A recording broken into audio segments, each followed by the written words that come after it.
morning, it's Mike Henry with Follower of One. In today's podcast, let's talk about Colossians 3:15.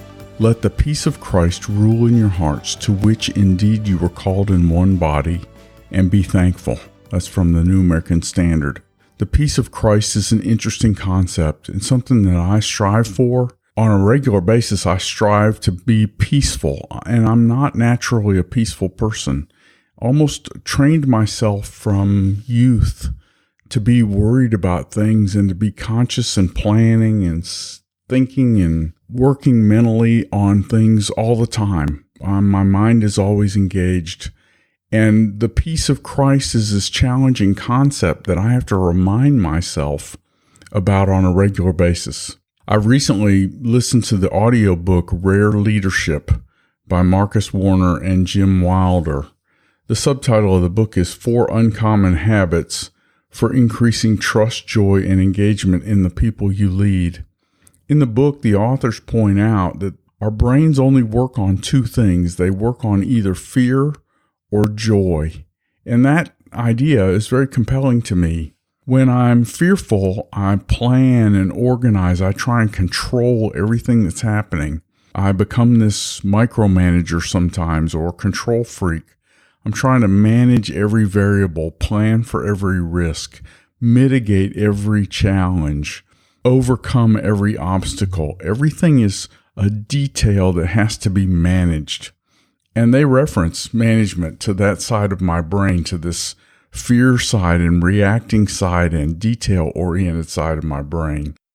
The joy that Christ gives me changes my mind. It turns me into someone who's more relational, who's less detail and task-oriented, and is peaceful in my relationships with people. I bring peace and joy and this attitude of service to everyone that I meet.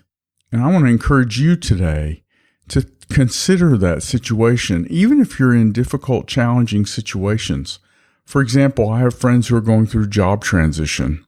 It's difficult to have peace in Christ when you're going through a job transition. Or they're having challenges at work. They have a difficult relationship with their boss, or they have a goal and objective that's difficult to meet. I have one friend who's having to travel more than they expected. It's tempting to let our brains shift into this model where we try and control every detail and gut it out and get through what's going on. But Paul's reminding us that as followers of Christ, we have His peace, and we can allow it to rule our hearts and make us what we want to be in our workplaces, make us the kinds of person that others would want to come to in trouble, the kinds of people who can serve other people when we're even in difficult situations. And as a result, we can be thankful. Today, I want to encourage you, think about the peace of Christ. Think about how Christ understands your circumstances.